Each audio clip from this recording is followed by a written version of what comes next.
I know when I was applying for graduate school, at that point, MIT, uh, about half of the years, Princeton would take one student from MIT, and half the years they wouldn't take any at all.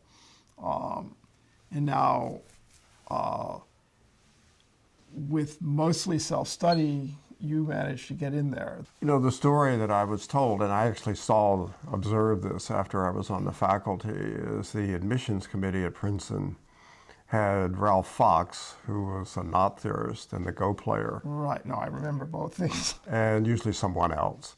But it was mainly Ralph Fox who tended to admissions. And he had a tradition of each year taking one student, at least, from some out-of-the-way place. You know, most of my classmates were from MIT, Harvard, Columbia, places with strong undergraduate preparation. And I think the year before me was John Stallings, who was from the Ozarks, and went to, I think, University of Arkansas. And then I was that year's choice for Ralph Fox. You know, I did go up for an interview, and I think that, you know, in an interview you can tell whether somebody's, it's probably hard to tell the level of ability, but you can at least tell how motivated they are. Do they really like the subject? Right. So, you know, that probably came across. The fact that they were open to looking for talent wherever they found it really is, I mean, that's really a great thing. Princeton I knew because the Princeton Press had published a bunch of books that really looked interesting. I hear they're publishing an interesting one soon. Yeah, I hope it's in the mail today. And also coming from the South, it's the first of the major schools you come to. Once you got there, what was it like for you? It was rough. You know, the first semester, as you say, the other students were much further along. And there was a hierarchy in the common room. So there was always the king of the common room, who was the guy who knew the most.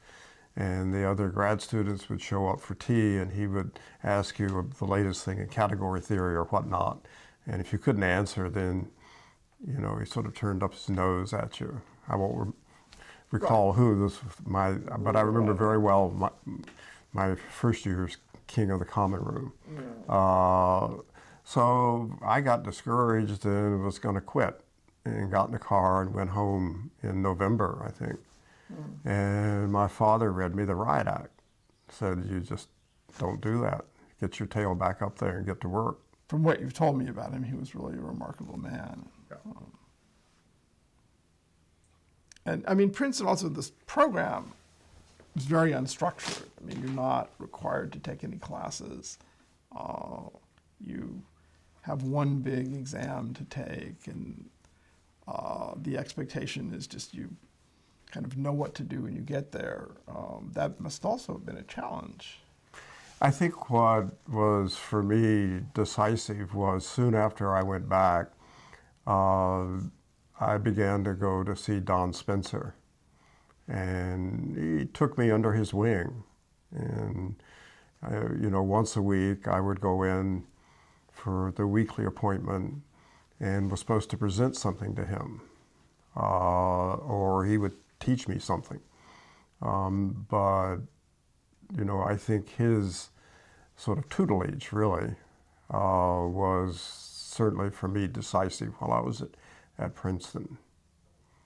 I mean, he certainly, you know, did not strike me as the typical Princeton faculty member. I mean, he was a Westerner, and the culture was very different.